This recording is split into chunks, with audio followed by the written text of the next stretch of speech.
Assalamualaikum warahmatullahi wabarakatuh.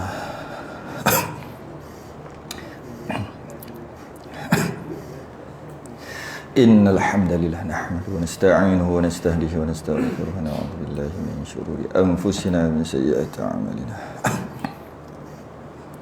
Man yahdihillahu fala mudilla lahu wa man yudlil fala hadiya lahu. Asyhadu an la ilaha illallah wahdahu la syarika lahu. Asyhadu anna sayyidina Muhammadan abduhu wa rasuluh. Allahumma shalli wa sallim wa barik ala sayyidina Muhammadin al-Fatihi lima wal khatimi lima sabaqa nasiril haqqi bil haqq. Wal hadi ila siratikal mustaqim sallallahu alaihi wa ala alihi wa ashabihi haqqa qadrihi wa miqdarihi al-azim. Allahumma nawwir bil kitabi basari wa atliq bihi lisani washrah li sadri. Ista'mil bihi jasadi wa hawli quwwatika fa innahu la hawla wa la quwwata illa billah. Subhanaka la ilma lana illa ma 'allamtana innaka antal alimul hakim wa la hawla wa la quwwata illa billahil aliyyil azim. Amma ba'd. Kita rafa'kan kesyukuran, alhamdulillah dapat sambung lagi malam ni. Kitab Kifayatul Muhtadi, muka surat 61. Kita ambil 1 2 3 4 5 1 2 3 4 5 6 7 8 9 daripada bawah balik. Kita baca sekali balik je, baca je. 9 daripada bawah 61. Kalau Rumi 7 apa? 70 9 Syahdan tu kan? 79.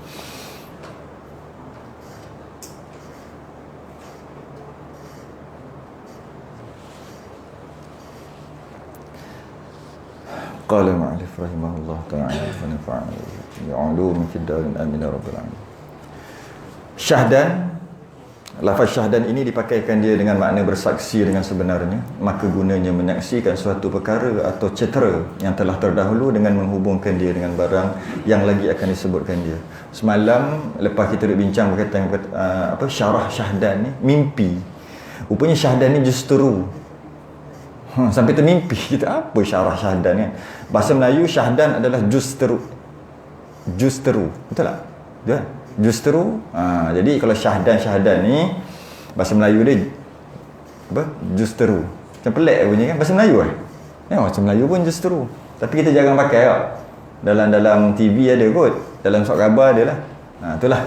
Kita dah bahas dah semalam. Barang siapa yang batal wuduknya daripada orang yang baligh, barang siapa batal wuduknya daripada orang yang baligh dan lainnya, baligh ke tak baligh ke batal, melainkan orang daimul hadas. Kita dah bahas malam ni yang ketiadaan tahuraini maksudnya dipanggil faqidatut tahuraini alma wat turab. Tak ada dua alat bersuci, memang tak ada. Haram atasnya sembahyang fardu atau sunat atau sembahyang mayat atau sujud tilawah dan sujud syukur, dan umpama sembahyang itu khutbah Jumaat kerana ia ganti daripada 2 rakaat. Bersalahan khutbah bagi lainnya seperti khutbah 2 hari raya dan khutbah gerhana bulan dan matahari dan khutbah minta hujan, maka sunat taharah baginya. Ini kita bincang pukul 11 kan. Pukul 11 kita bincang yang mana daripada hadis apa, la yuqbalullahu salata ahadikum idza ahdatha hatta yatawadda. Tidak akan menerima solat seseorang kamu sehinggalah dia apabila dia berhadas sehinggalah dia berwuduk. Sebab tu nak sembahyang fardu, sembahyang sunat kena ada wuduk. Kita dah bahas panjang. Ataupun dia bukan sembahyang tapi dia rupa sembahyang, seperti sujud tilawah, sujud syukur, sembahyang solat jenazah. Dia rupa sembahyang lah kita panggil. Pada mazhab Syafi'i dia juga macam sembahyang lah, malah syarat dan rukun pun macam sembahyang. Dan umpamanya apa lagi, macam tu juga khutbah Jumaat. Khutbah Jumaat juga kena ada wuduk. Kita dah bahas macam-macam semalam kan, panjang lebar. Tapi berbeza dengan khutbah 2 hari raya, khutbah gerhana bulan matahari, khutbah minta hujan, itu hukumnya sunat. Automatik ada wuduk ketika khutbah tu juga sunat. Itu dah bahas sebelum ni. Dah bahas sebelum ni semalam. Dan sedikit pesanan sebab semalam dah sakit tekak dah masa tu. Tak sempat nak sebut beberapa perkara yang agak penting berkaitan dengan haram sembahyang ketika tak ada wuduk. Itulah Tak ada wuduk, haram semayang kan. Kita bincang pasal tu. Kadang-kadang ada orang dia semayang kat depan, soft depan, kemudian dia batal, terkentut ke, kadang-kadang bukan kentut buruk-buruk macam tu. Dia kentut sikit aja, tapi dia tahulah batal. Kemudian agak-agak nak keluar. Ada orang tak nak keluar, segan. Jadi dia pura-pura semayang, hukumnya dosa besar. Pura-pura lah tu. Tiru macam semayang, tapi tak semayang. Dia tahu dia tak semayang, dia tak baca maksud silap. Ataupun dia buat gerak mulut je. Habis sebab apa dia buat macam tu? Dah batal. Kenapa tak keluar? Tu lah. Ada orang segan, memang segan pun. Orang nak keluar tu, orang macam-macam orang duk cakap dalam hati. Mungkin dia kata, pasal dia nak keluar? Ini kentut lah ni mesti tu, ini orang duk bercakap kan. Jadi caranya nak keluarlah. Cuma kalau nak ambil teknik ataupun cara nak kurangkan malu sikit tu, ulama ajar tutup hidung kan. Pernah cakap kot sebelum ni, tutup hidung. Buat macam ni, tutup hidung. Pusing kan dulu, maksudnya batal. Macam ni tutup hidung. Maksudnya ni minta lalu. Yang ini apa? Darah keluar banyak ni, hidung darah. Jadi kurang sikit, hidung darah. Kalau tidak, ni buat apa tu? Kentut lah tu. Menyusahkan orang. Dia jadi macam tu. Kalau hidung darah dia tak berapa. Orang fikir orang. Jadi bila buat macam ni, orang duk semayang macam ni, kalau rapat, dia kena bagi jalan lah. Cara nak bagi jalan, jangan buat macam ni, lepas tu dia lalu, dia besar, dia lalu menyebabkan jadi macam tu kan. Makmum tadi jadi macam ni. Dia lalu. Ini kiblat habis. Dada tak menghadap kiblat.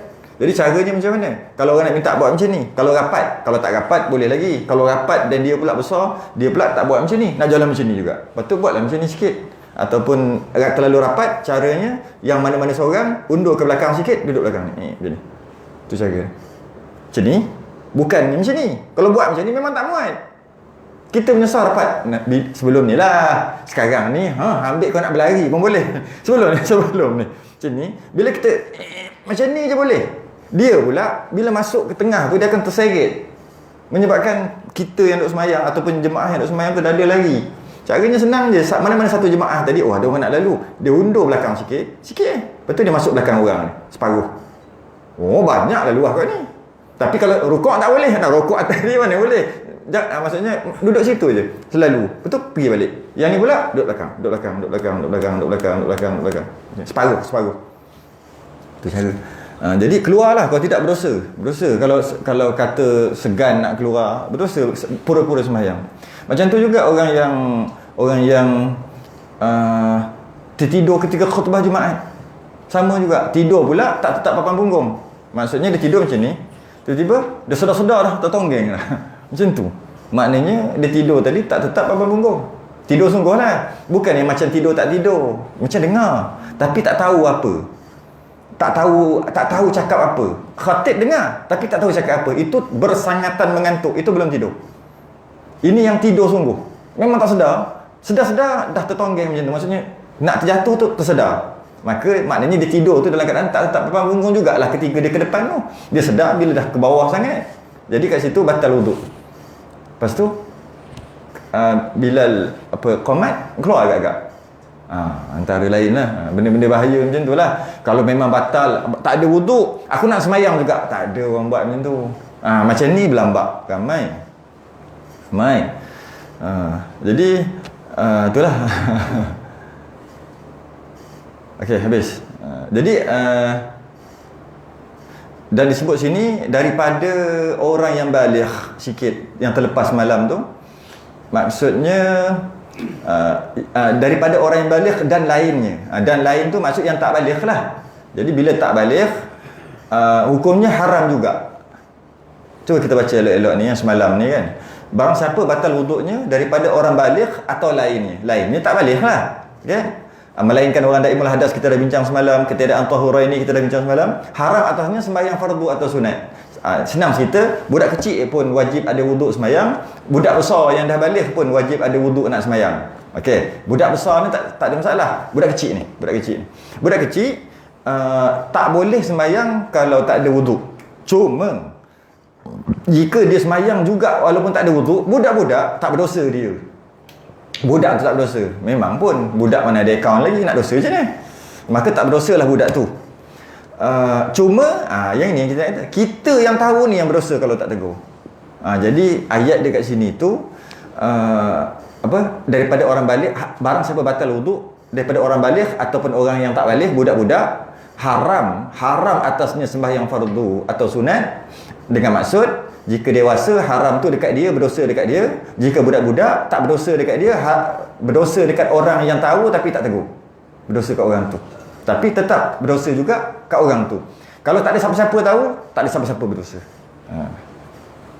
Kalau tidak, buat apa nak bagi tahu? Haram, bila haram mesti berdosa.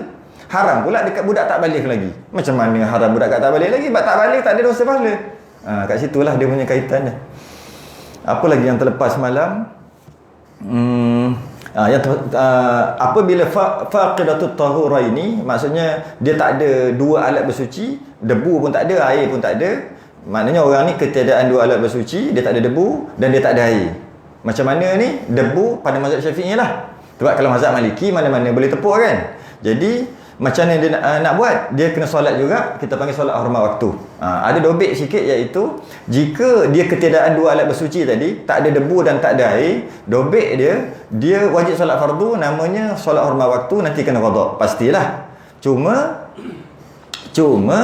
dia apa nama ni, kalaulah dia tayamum tu kerana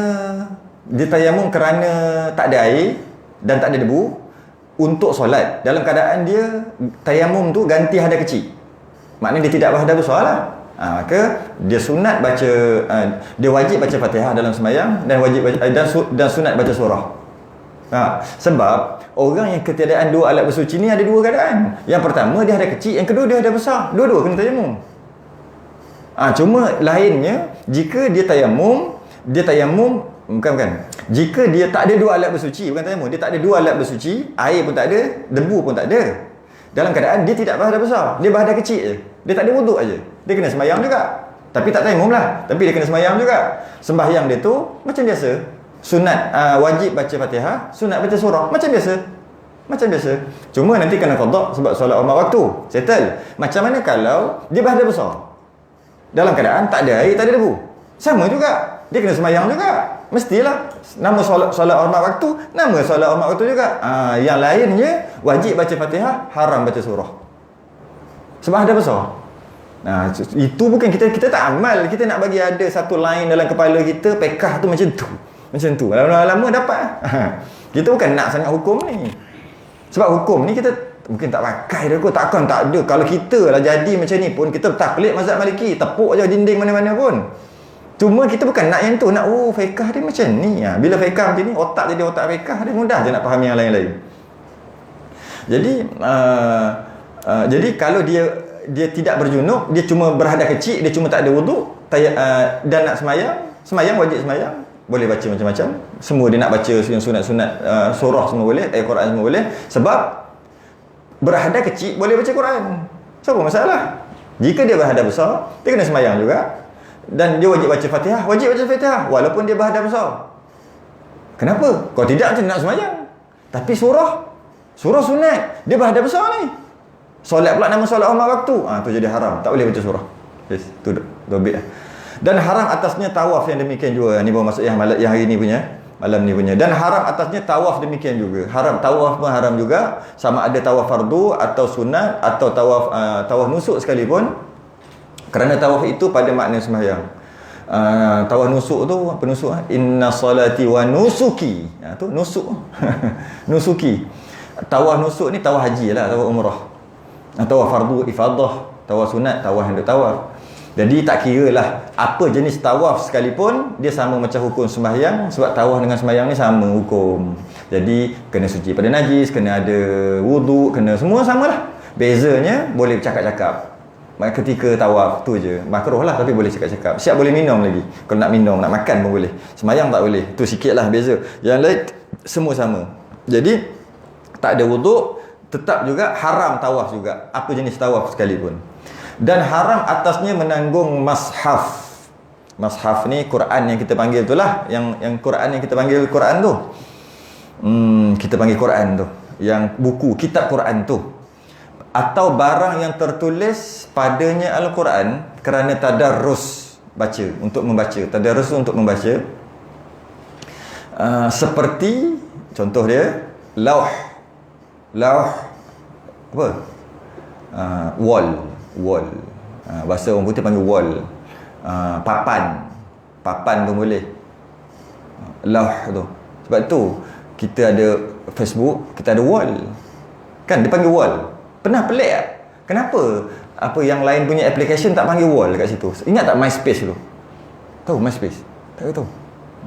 Sebelum Facebook ni MySpace, Friendster, dia panggil wall tak benda tu? Tak, dekat dia yang dia tulis tu. Dia panggil benda lain, lupa dah apa benda. Kan?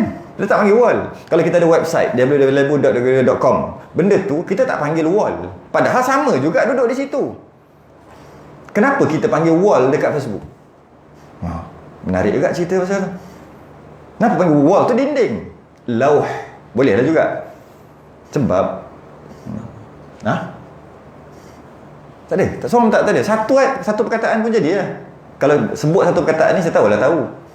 Orang Yahudi dia ada satu tempat ratapan dia. Untuk dia minta hajat, minta apa, dia kadang-kadang kena tulis dekat dinding tu. Doa dia tulis kat dinding. Jadi dia ambil konsep tu letak dekat Facebook. Bukan kata tak boleh pakai, ni pun nak pakai Facebook. Ni pun dah tengah tengok ni. Ada mata 160 lebih. Bukan kata tak boleh. Konsep tu dia bawa datang. Konsep tu iaitu tempat ratapan. Ratap tak? Berlambak orang meratap dalam tu. Tempat doa. Ada orang doa. Berlambak orang doa. Tempat nak melepaskan perasaan. Laki dia asyik pergi mancing dia, nak bersikal je ke apa ke. nak lepas ke situ juga. Semua ke situ. Ratapan. Untuk minta sesuatu. Cuba tengok. Kan macam-macam orang minta dalam tu. Minta kat siapa tak tahulah. Minta kat friend dia kot. Cuma konsep tu je dia bawa. Sebab tu dia panggil wall. Lauh lah tu. Lauh. Sama. Fi lauhim mahfuz. Lauh. Boleh kita panggil papan macam meja. Macam-macam lah boleh. Termasuklah dinding. Kenapa? Memang lauhil mahfuz tu tertulis. Kita punya takdir semua tertulis kat situ.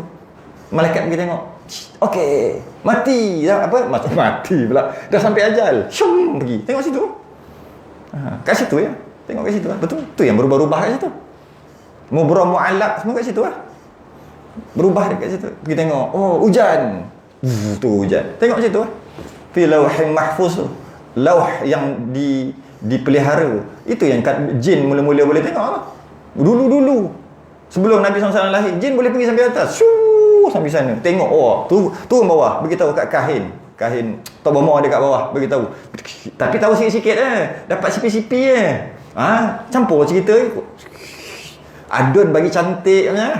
Ini cerita. Akhir sekali Nabi SAW lahir, dia tak boleh naik dah. Naik kena panah dengan bintang. Dengan tahi bintang kita. Apa hal ni? Kita dah tak boleh naik ke atas ni. Apa hal ni? Jin kata. Rupa-rupanya Rasul akhir zaman dah lahir. Sajalah cerita ke situ. Lauh. Kerana tadarus seperti lauh, dan jika setengah ayat sekalipun, Allah, dan haram menanggung itu selama tidak membawa oleh darurat. Pertama, lauh adalah papan untuk tulis catatan zaman dulu. Mungkin juga kita boleh kata satu papan. Orang dulu bawa batu. Lepas tu dia tulis atas batu tu. Kalau batu ringan lah, ada batu berat, dia letak je kat situ. Tulis kat situ. Lepas tu hafal. Lepas tu padam batu. Okay? Boleh kita kata lauh juga. Jadi sebelum kita teruskan, kita kena faham beberapa perkara. Yang pertama kat sini, dia tulis kat sini, haram menanggung mushaf. Menanggung. Bukan menyentuh, menanggung. Dan haram atasnya menanggung mushaf. Maksud menanggung, bahasa Melayu, angkat, bawa, menanggung. Walaupun tak disentuh. Kalau sentuh pun sentuhlah. Menanggung. Kita tanggung. Berat tu dapat kat kita. Berat dia, kita terima berat dia tu. Maknanya menanggung lah.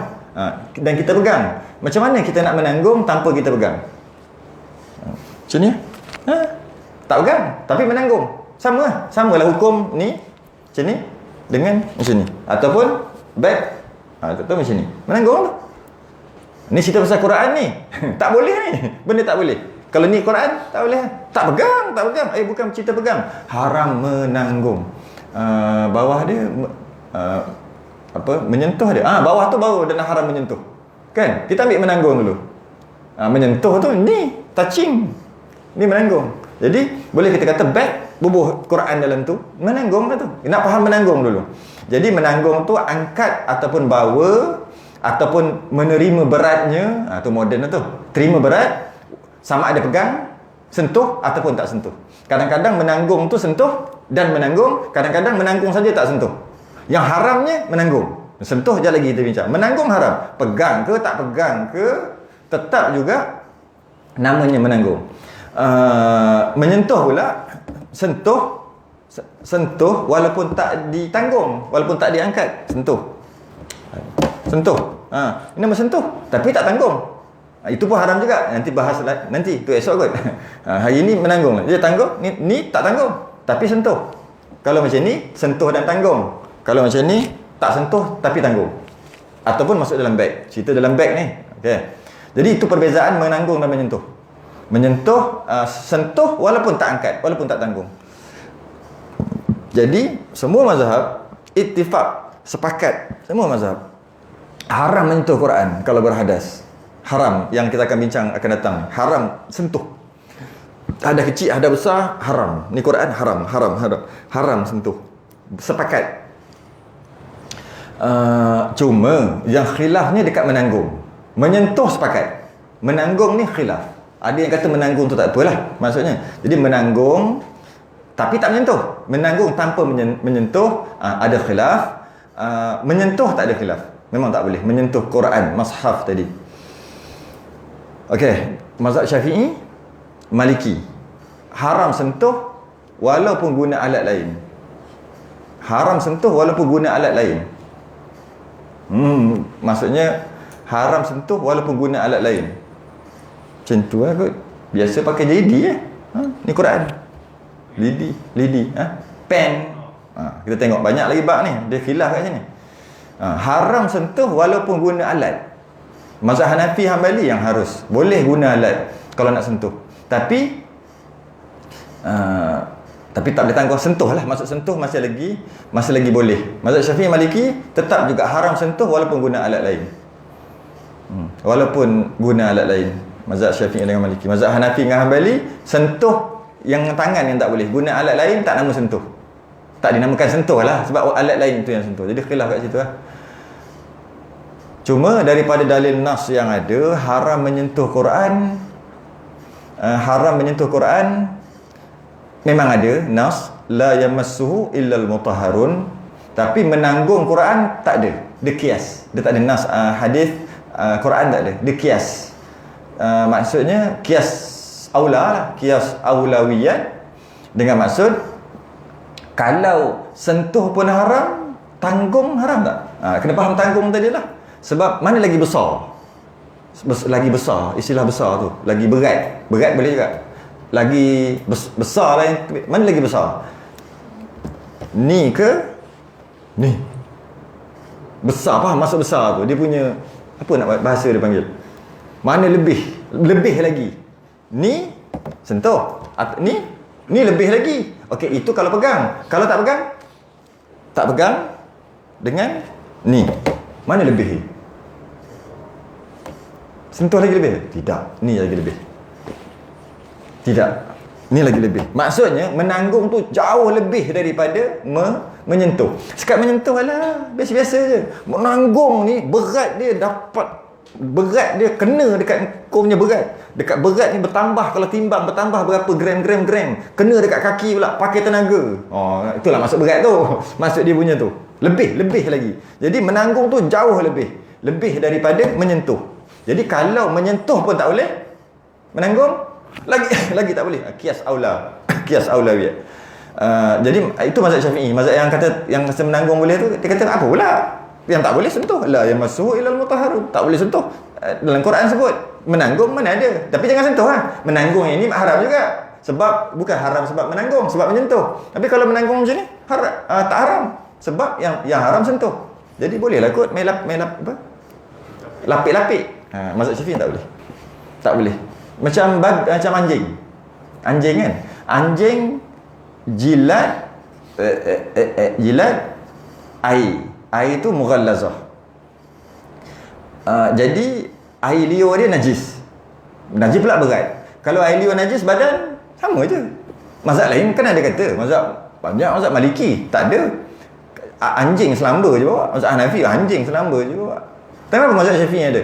Kalau air liur dia najis, badan lagi lah. Kias aula juga. Kias aulawiyah. Kalau anjing tu najis lah, air liur najis, anjing badan dia lagilah najis dengan syarat basah tadi sebab air liur tu basah. Habis kalau kenapa anjing tu jadi najis lah? Sebab buruk lah, macam jelek, buruk dengan tu, buruk lah rupanya. Habis kalau babi lagi buruk. Kias aula berapa kali aula lah. Kias lagi. Sebab tu yang ada kata babi hanya haram makan, pegang tak kena basuh. Orang duk bincang-bincang yang tak ada kerja tu. Yang geng-geng tak ada kerja tu. Dia sibuk. Kalau nak kira memanglah ada kaedah-kaedah tu. Tapi mazhab Syafi'i kias, pakai kias. Kita ada 4. Yang keempat adalah kias. Takkan Quran hadis je. Jadi ayat untuk sentuh tu memang jelas, iaitu la yamassuhu illal mutahharun ataupun la yamassal Quran illa tahir. Ini hadis. La yamassal Quran illa tahirun. Tidak menyentuh seseorang itu akan Quran kecuali dalam keadaan suci. Hadis Imam Malik. La yamassuhu illal mutahharun. Surah Waqiah. Surah kaya, surah orang kaya. La yamassuhu illal mutahharun. Tidak menyentuh melainkan tu kita tengok satu-satu La yamassuhu, tidak menyentuh, tidak disentuh. Illa melainkan mutahharun, melainkan mutahharun. Mutahharun tu suci. Tapi mutahharun boleh kita kata makhluk yang suci. Makhluk yang suci. Kalau kita tengok terjemahan, cuba tengok terjemahan. Apa ada?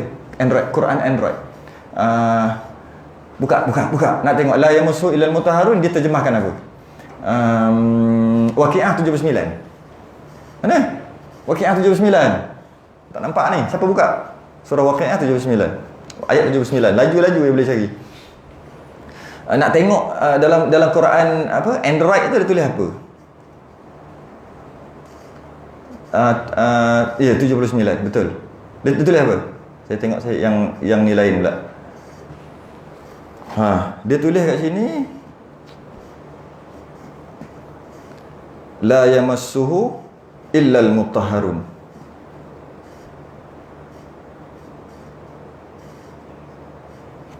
Tengok maknanya, yang tidak disentuh melainkan oleh makhluk yang diakui bersih suci. Ayat ni kat sini la yamassuhu illa melainkan mutahharun, makhluk yang suci, sesuatu yang suci. Boleh tak? Sesuatu yang suci. So sekarang ni bukan orang yang suci ke apa, sesuatu yang suci. Maka oleh kerana tak jelas ayat tu, barulah ada khilaf sebab tak jelas apa yang suci. Mari kita tengok untuk kita buka minda kita supaya baru kita faham khilaf tu macam tu jalannya, dan supaya kita tak main campur suka-suka hati. Khilaf ni kita tak campur suka-suka hati. Pertama, ulama mengharamkan sentuh. Pakai ayat ni, ulama mengharuskan sentuh pakai ayat tu juga. Pakai ayat yang sama, la yamassuhu illal mutahharun. Kita tengok ulama yang mengharamkan sentuh dulu. Dia kata mutahharun tu maksud la yamassuhu, tak boleh sentuh, tidak boleh sentuh nya tu nya Quran, illa melainkan mutahharun, melainkan orang yang bersuci. Orang. Asalnya tak ada orang, tak ada makhluk, tak ada. Mutahharun, suci, sesuatu yang suci. Jadi yang mengharamkan sentuh, maksudnya mazhab Syafi'i ialah antaranya adalah dia kata orang yang suci. Mutahharun tu orang yang suci. Okey.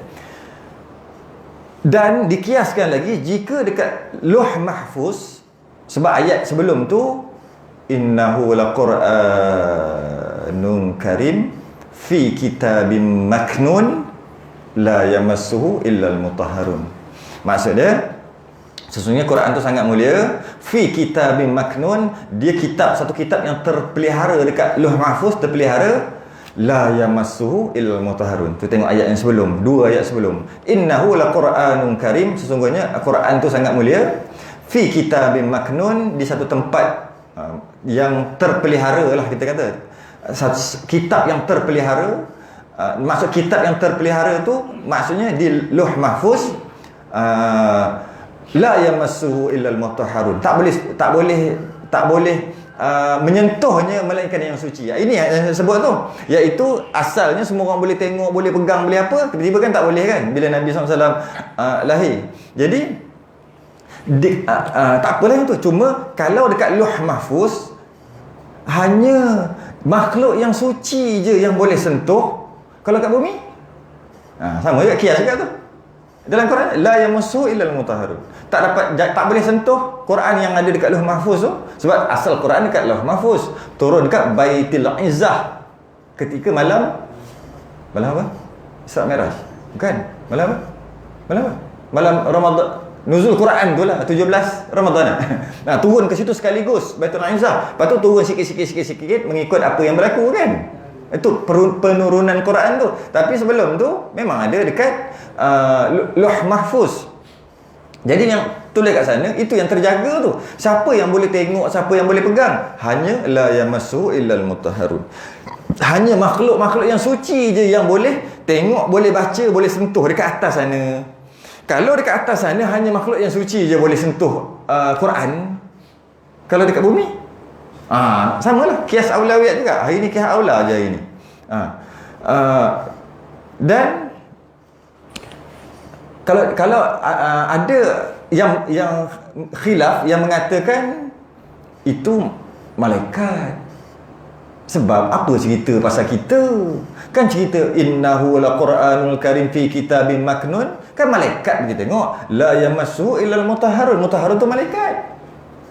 Menarik juga. Sebab tu dia kata maknanya boleh je pegang walaupun tak ada wuduk. Sebab ayat ni kata bukan pegang Quran. No, sebab ayat kedua sebelum ayat tu cerita pasal Lauh Mahfuz. Menarik juga. Balas balik. Yang kata haram sentuh ni, mutahharun tu adalah orang, dia balas balik. Ayat ada dua jenis. Satu namanya ayat mantuk, satu lagi nama ayat mafhum. Ayat mantuk ni sekarang ni siang. Tu ayat mantuk, ayat direct sekarang ni siang. Ayat mafhum bukan malam. Bukan malam tu ayat dia panggil mafhum daripada mantuk. Kalau sekarang ni malam. Itu ayat mantuk. Maknanya sekarang bukan siang. Bukan siang tu dia panggil mafhum. Bila tahu sekarang ni malam, garanti bukan siang. Okey? Dah faham bab tu kena ngaji juga kadang-kadang. Jadi bila disebut itu la yamassuhu illal mutahharun, tak dapat sentuh Quran di Lauh Mahfuz tadi melainkan mutahharun, melainkan malaikat yang suci kata mereka, yang kata boleh pegang sebab itu adalah malaikat. Tu ayat mantuk, iaitu tak boleh pegang melainkan malaikat yang suci.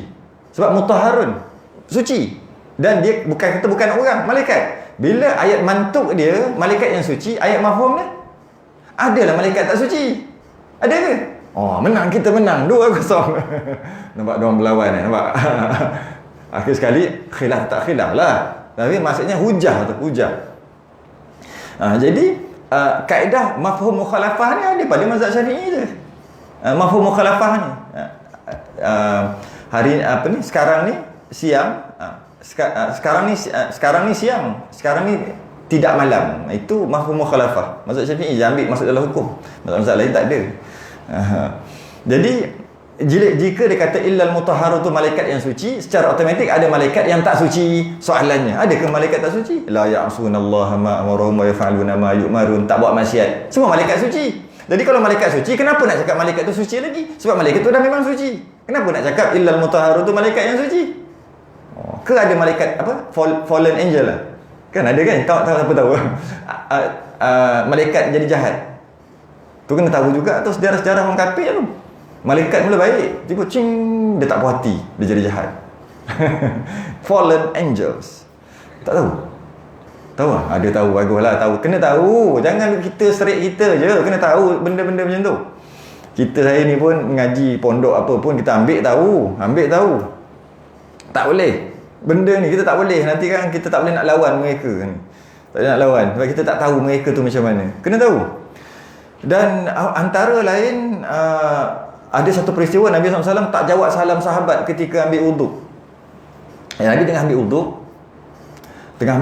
wuduk, kemudian sahabat bagi salam, Nabi tak jawab. Kemudian habis je wuduk baru Nabi jawab Waalaikumsalam. Kalau kita tengok riwayat tu, kita kata apa? Apa kena-mengena dalam ini cerita?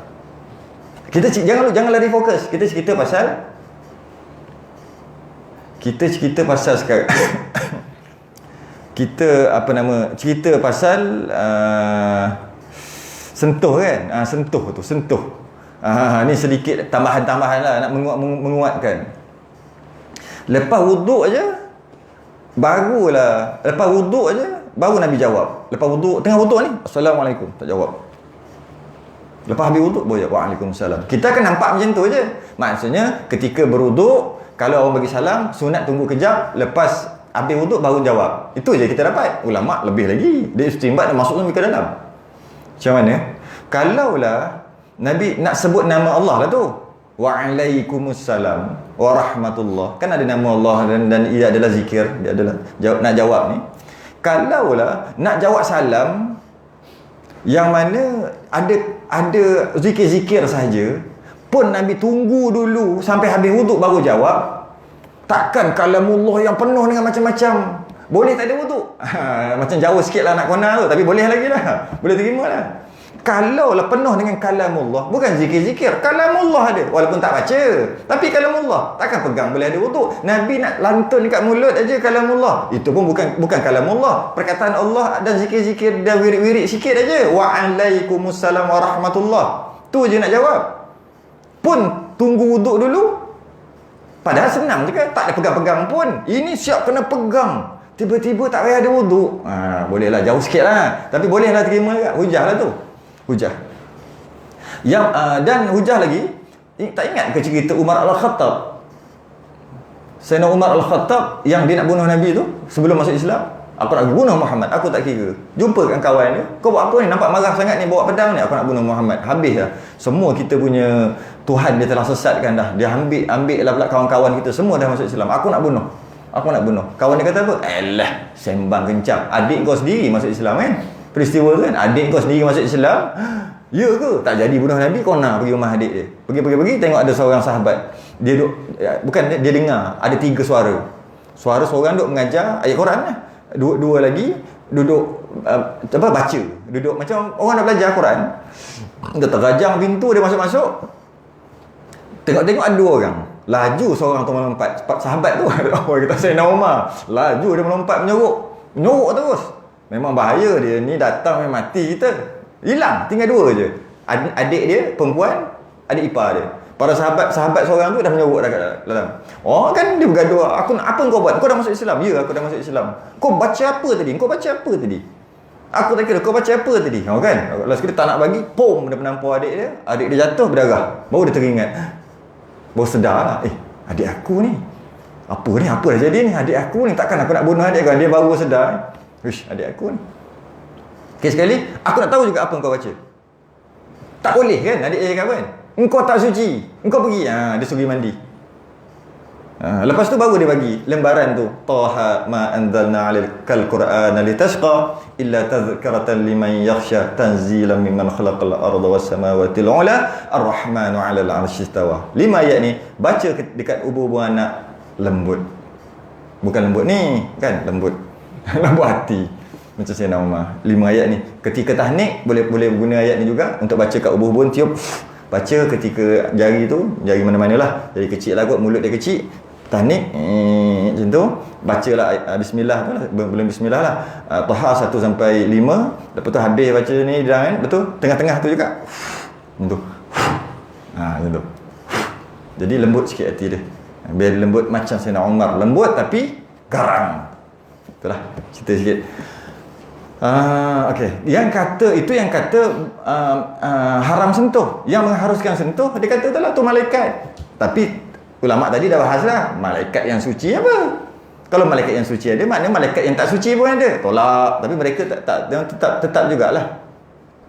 Dan ditengok ayat innahu laqur'anun karim fi kitabim maknun la yamassuhu illal mutahharun. Cerita pasal kedudukan Quran dekat Lauh Mahfuz. Sesungguhnya Quran dekat Lauh Mahfuz tadi sangat mulia dan dia dijaga. Cerita pasal sana, bukan cerita pasal bumi. Kan dia tak ada ayat tadi tu. Dia tak ada mafhum mukhalafah. Tak ada. Dia sekadar baca macam tu aja pada masa-masa yang lain lah. Dan peristiwa tak jawab salam tu macam mana? Yang kata kan kita kias tadi, dia kata jawab salam tak wajib bagi mazhab yang tu. Jadi masing-masing ada. Dan hujah yang paling kuat mereka adalah paling kuat. Apa dia? Hujah paling kuat mereka yang kata pegang tak payah wuduk adalah pembukuan mushaf Quran adalah pada zaman Sayyidina Osman. Tu paling kuat kali ya. Jam kena tu. Kena waktu jam. Betul lah, pembukuan tu buat pada ketika sahabat ramai wafat. Aktif berperang semua. Oi, tak boleh jadi ni. Kalau tidak Quran hilang ni. Kita kena kumpulkan satu. Cari kumpul sama saya nak Abu Bakar langsung tak berani buat. Sayyidina Umar pun berani buat sikit, tapi sikit je baru. Sayyidina Osman yang paling berani buat. Yang lain tak berani buat langsung. Nabi tak pernah buat. Ui, tak berani aku. Sayyidina Osman buat. Kumpul semua, ada kumpul jadi satu. Kemudian salin bagi dekat kabilah, bagi dekat gubernur satu. Apa-apa hal pergi rujuk kat orang ni. Yang mana Quran dia semua macam ni. Tak ada apa-apa, titik tak ada, baris tak ada, semua tak ada. Macam mana nak baca pun tak tahulah. Sin, ya, nun, ya, kaf. Macam ni. Ambil kau. Rumah je. Macam mana nak boleh nun pun macam tu. Tak. Asal lah. Lepas tu apa sekali lama ada baris. Ada titik. Lama ada baris. Ada baris. Macam tu lah. Jadi pembukuan tu berlaku Sayyidina Osman. Zaman Sayyidina Osman. Macam mana pula boleh kata haram pegang pula? Kerana zaman Nabi dulu, Nabi tak bagi tulis hadis melainkan Quran aja. Tapi tulis dalam berasing-asingan. Lepas tu ni pun jawab juga. Kalaulah walaupun pembukuan tidak pada zaman Nabi, tetapi itu bukan bermakna boleh pegang. Lawan lah. Biasa tu. Kita faham lah. Ulama bahas ya Allah. Jadi bila kita faham ulama bahas sampai kita tak faham, kecil jadi kecil. Tu betul. Bukan kita jadi besar pada ulama. Kita jadi kecil bila kita faham. Allah, aku tak kerti apa benda ni. Apa lagi? Panjang lagi cerita ni. Dia kata kat sini pertama, jika setengah ayat sekalipun, setengah ayat, dan haram menanggung, tak apa, darurat tu tak payah cerita lah. Darurat tu memang boleh lah kan. Walaupun setengah ayat sekalipun, tak semestinya satu Quran, tak semestinya. Walaupun setengah ayat, walaupun satu kalimah sekalipun, alif lam hamdu, cukup tu je. Alhamdulillahirabbil alamin, baru alhamdu aja. Haram juga. Sentuh tanggung semua tak boleh dah. Dan haram sentuh walaupun baru ditulis dekat loh tadi tu. Atau barang yang tertulis pada Al-Quran kerana tadarus. Kerana tadarus tu untuk membaca. Jadi kat sini ada mafhum mukhalafah pula. Ulama pun guna juga kaedah yang sama. Bila dia kata barang yang tertulis padanya Quran kerana tadarus, jadi maksudnya Quran tu ditulis kerana nak baca. Jadi maknanya adalah Quran ditulis kerana tak nak baca. Ini ulama punya ayat pula. Dia guna cara Nabi. Nabi kan ada cara macam tu. Quran kan cara macam tu. Dia saja je buat, tapi kita yang pening kepala.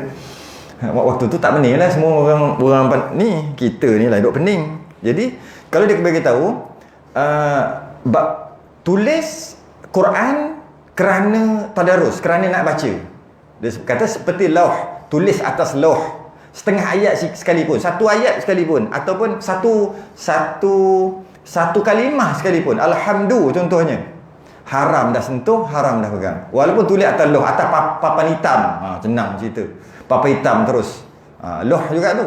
Atas papan hitam. Tulis Alhamdu. Okey, kenapa tulis? Ni sebab dia syarat nak baca. Kenapa tulis? Nak suruh baca. Okey, dah haram dah pegang. Haram dah pegang. Kerana untuk baca. Walaupun setengah ayat sekalipun, tetap haram. Ataupun tulis untuk buat doa. Dia tulis doa-doa dalam Quran kan, tulis untuk dihafal, sama. Ataupun tajwid, belajar tajwid, tulis lah. Mim, ya, Quran lah. Baca. Bila dia tulis tu, dah haram pegang dah. Kalau tak ada wuduk ni cerita ni, dah haram pegang dah. Baca boleh, tak apa, baca. Baca tak ada wuduk tak apa, tapi pegang dah tak boleh. Teruk lah tu sebenarnya. Tapi kalau bukan untuk dibaca, bukan untuk tadarus, ada ke yang tulis Quran, ayat Quran bukan untuk baca? Maknanya ada lah. Jadi adalah azimat-azimat tu. Tapi perkataan azimat tu orang bunyi lain macam. Maksud tulis atas kertas untuk bahasa lain apa? Tabarruk. Boleh lah. Untuk ambil keberkatan daripada tulisan tu. Boleh lah. Apa pula tak boleh? Boleh. Cuma tulisan ayat Quran ditulis ada dua maksud. Yang pertama untuk dibaca, yang kedua untuk bukan baca, untuk diambil keberkatan ataupun tabarruk. Jika ditulis untuk tabarruk tak haram sentuh, tak haram tanggung. Cuma apa maksud untuk tabarruk, untuk ambil keberkatan, apa maksud dia? Biasanya kalau dalam kitab-kitab dia tulis macam ni. Maksud ayat ni adalah dia nak buat perhiasan. Bila nak buat perhiasan bukan untuk baca. Tapi ada perhiasan yang untuk baca kan? Yang tu tak boleh. Yang nampak, yang macam mana perhiasan yang bukan untuk baca? Tahu tak 3 kul dia buat pasal ni. 3 kul. Kul lam. Lepas tu nak baca macam mana ni? Bukan untuk dia baca. Maka tak ada masalah pegang. Tapi kalau kul huwa boleh baca lagi dan memang letak kat dinding tu je. Apa letak kat dinding? Nak halau setan. Letak kat dinding sebab kalau kita tengok-tengok kita boleh baca. Dia tulis tu untuk dia baca. Maka haram pegang. Nak cuci tu haram sentuh. Nak cuci. Ni untuk dibaca ke tak? Cuba. Okey, kita terus praktikal terus. Ya ke untuk dibaca? Mana boleh baca? Tak. Baru pegang boleh. Boleh pegang. Jadi boleh pegang. Kalau tak ada wuduk. Macam nak baca? Tak boleh baca. Tak boleh baca. Tapi yang itu tak ada. Sini tak baca surah Sajadah. Ke hafal? Hafal. Hebat, mantap. Ingatkan ada kat ni. Kan biasa ada surah Sajadah insan dekat sini lah. Kan? Yang itu untuk apa? Untuk baca. Yang tu sambil lalu tak ada wuduk, nak masuk pejabat, pegang macam tu haram. Sengajalah haram. Yang ni tak, ni bukan untuk dia baca. Ke mata yang kabur. Tak boleh baca. Jangan cerita kita dah hafal. Cuba ambil surah Al-Maidah letak macam tu. Mampu nak baca. Ini kita hafal, kita tahu. Ayat kursi kan? Allahu la ilaha. Sebab kita dalam ni dah ada, dalam hati dah ada. Cuba ambil Ali Imran. Mampu tak boleh baca. Jadi bukan untuk baca. Tu maksud untuk ambil tabarruk, ambil keberkatan. Ambil keberkatan. Dia panggil kaligrafi kan. Kaligrafi tak silap. Lepas tu dia tulis pula rapat. Dia tulis pula berbunga-bunga semua. Maka Fatihah ke 1000 ayat 1000 dinar ke. Tulis pada duit. Sama juga, tulis pada duit bukan untuk dia baca. Dinar, dirham kadang-kadang ada, ataupun bukan duit kertas sekalipun.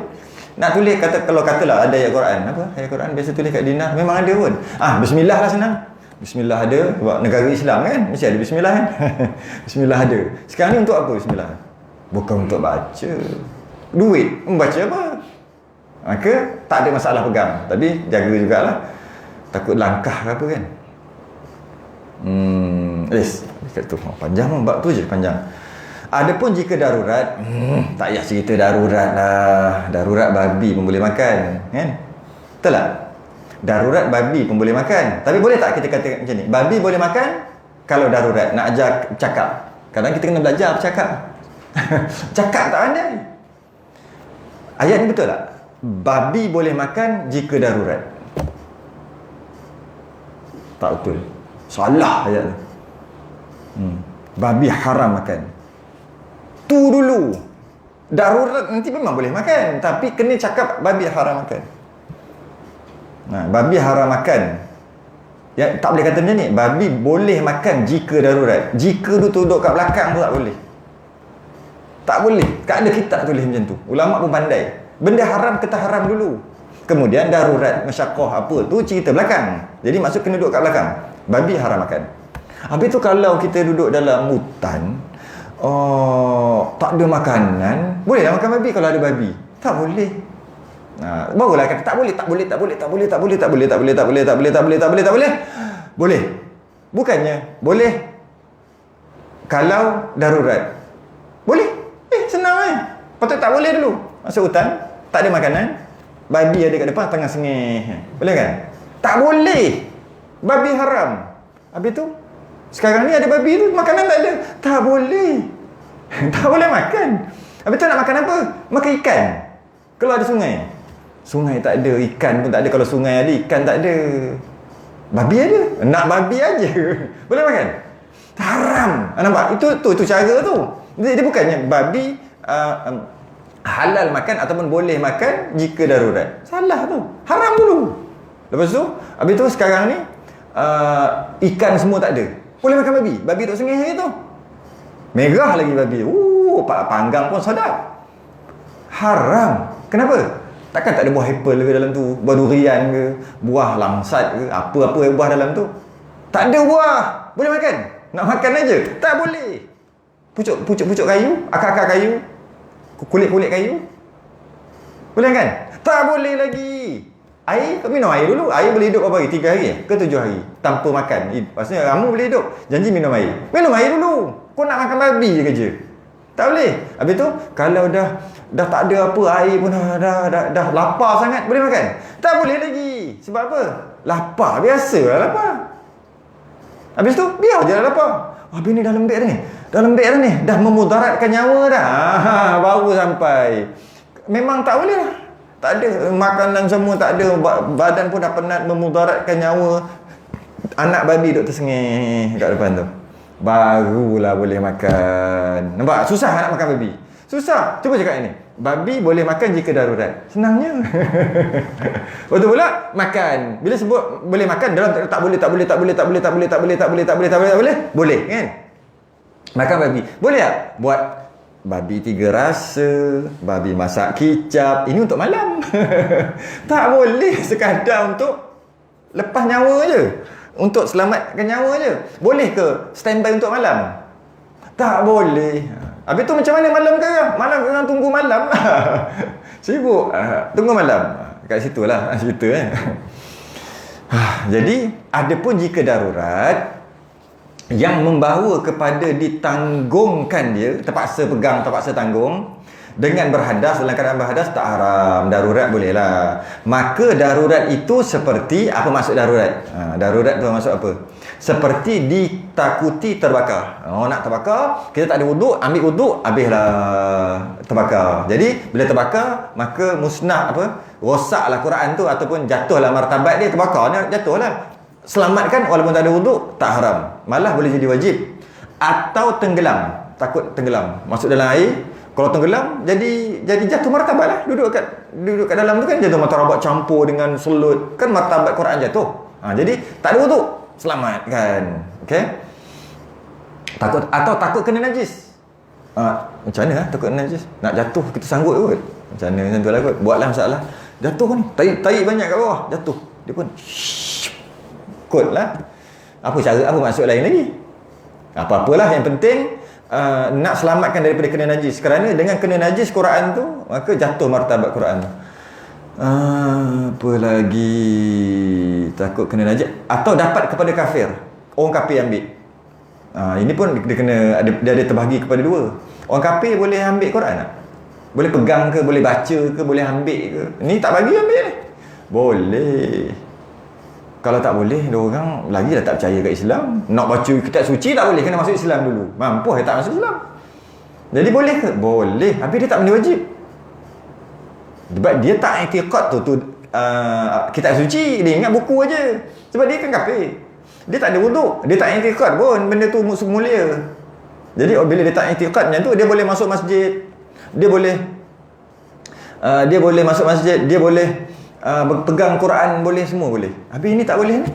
Ni tak boleh ni yang dapat pada kafir yang nak buat wuduh lah, nak letak najis, nak bakar, nak pijak, ataupun nak baca, lepas tu nak menganjing. Dia baca, dia buat dia kan. Itu yang tak boleh, tu maksud tu. Atau pencuri, atau orang pencuri, takut kena curi. Takut kena curi, memanglah tak boleh lah kan. Dan lain lagi. Padahal tiada sempat hendak bersuci, tak dan lah nak pergi ambil wuduk apa semua daripada hadasnya. Maka harus baginya ditanggungkan Quran. Bila sebut tanggung pun boleh, sentuh lebih-lebih lagi lah boleh. Pada ketika itu bahkan terkadang jadi wajib ya. Memang kadang-kadang jadi wajib lah. Jadi wajib. Okey, pukul apa? Uish, ramai 200 lebih. Korang tak tidur ke? Sambung je. Orang seronok dengar. Bismillah. Dan hukum menarik Quran. Ini lagi menarik. Sebab kita dah lepas bab yang menyayat hati, bab tayamum. Seronok datanglah dia punya apa? Bersusah-susah dulu, bersenang-senang kemudian. Sedap ni, semua sedap-sedap bahas ni. Tayamum pening bala. Bukan pening, aku tak amal. Nak masuk hati bukan main susah. Dan hukum menarik Al-Quran daripada satu tempat ke suatu tempat seperti hukum menanggung. Maksudnya, ni Quran. Kan? Kita tolak. Kan? Kita tolak Quran, tolak. Tak apa. Tarik haram. Ni Quran, tarik haram. Kerana tarik tu tanggung. Nampak ayat moden tadi. Kadang ada orang marah guna ayat moden sebab dia tak berapa tepat dengan murad yang kitab ni. Tapi kita otak moden, bercakap moden, tiba-tiba nanti bercakap bahasa turas, bahasa lama. Jadi takut tak masuk. Ingat ayat moden saya guna apa tadi? Kita tanggung berat dia tu. Tok guru pondok tak ngajar macam ni. Apa cerita tanggung-tanggung berat? Kalau timbang bertambah 0.2 kilogram. Betul tak? Bila kita tarik, kita tanggung tak berat dia. Kita guna tenaga kita. Tu bukan kita guna tenaga. Kita menanggung benda tu. Menanggung berat tu dengan cara tarik. Bila tarik maknanya kita tanggung. Bila tolak bukan. Kerana tu luqatah. Luqatah apa luqatah? Luqatah apa jadi? Luqatah. Apa? Allah. Barang jumpa. Barang jumpa luqatah, jumpa barang, ada CCTV. Ni kerajaan Islam nantilah. Ada CCTV. Dia CCTV nampak ada duit 1,000 dekat jalan, dekat lantai, dekat mana-manalah tepi-tepi jalan. CCTV ada ni. Dia pergi. Dia pun tangan dia pun tarik. Tarik macam tu. Duit letak balik. Belah. Selang esok duit tu hilang. CCTV nampak, dia tarik, kena hukum. Dia ambil walaupun bukan dia ambil. Tapi kalau dia tolak atau dengan kaki, ni duit, dia pun macam tu, sepak ke depan. CCTV ada, padahal dia sepak sampai lebih pada CCTV dia ambil. Tu cerita lain. Kita nak cerita dari segi tu. Dia tolak macam tu, tak dikira. Sama juga Qobat ni terima lembu. Macam tu lah kita. Nak beli lembu. Bukan kita ambil lembu tipikal. Tu lembu tu nak beli. Okey lembu. Bayar. Dah bayar dah. Kita punya ke? Memang dah kira kita dah bayar macam kita punya. Soalannya, kalau mati lembu tu sebelum kita sampai dekat dia, siapa kena ganti? Kita dah bayar. Dah akad aku beli, aku jual, aku beli dah. Cuma lembu kat mana? Saya dah tambat dekat pokok tepi tu. Kandang belakang. Dah heret dah. Tambat di situ. Kemudian bayar. Bayar. Saya terima, saya jual, saya beli, bla bla bla bla, habis. Kemudian turun jalan, nak pergi ambil jalan. Dalam lebih kurang 30 langkah nak sampai ke lembu tadi. Baru 10 langkah, mati. Siapa yang kena ganti? Qobat. Tak qobat lagi. Maksudnya penjual kena ganti. Tapi kalau kita dah pegang, tarik lah. Kena pegang. Tarik tu nak cerita saya tarik. Okey, mati kita tanggung. Walaupun tak keluar daripada pintu lagi. Tapi rasanya kalau kat sini diganti kan. Sebab ada warranty kan. Kan? Kat sini. Tapi cuma dari segi hukum, tak apa saya pula. Engkau punya. Engkau dah qobat, engkau dah terima. Engkau dah tarik. Aku dah tanya tarik dah. Engkau dah terima dah tu. Walaupun bayar kat, tapi kau dah terima. Engkau punya dah tu. Jadi bila kau punya, walaupun tak keluar daripada pagar sekalipun, kau punya mati kau tanggung lah. Mana kau tahu nyawa Allah yang tarik. Mana boleh kira macam tu? Cuma kita di sini ada dia punya warranty tu. Tu tak sah. Cuma hukum asal. Jadi tarik hukum menanggung. Jadi kalaulah tarik hukum menanggung. Tarik hukum menanggung. Jadi jangan tarik mushaf walaupun Quran walaupun kita tak pegang. Walaupun di atas meja tolak. Tapi masalah juga nak kena tarik juga.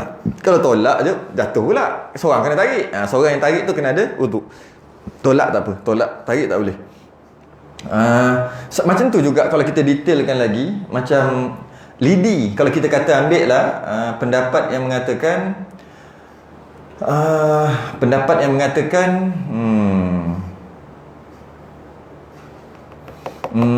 ambil lidi boleh. Ambil pendapat tu. Ambil lidi boleh. Maksudnya dia tak kira sentuh lah. Kan ada dua pendapat khilaf tadi. Sebahagian kata tak boleh sebab kau sentuh juga tu, main tipu.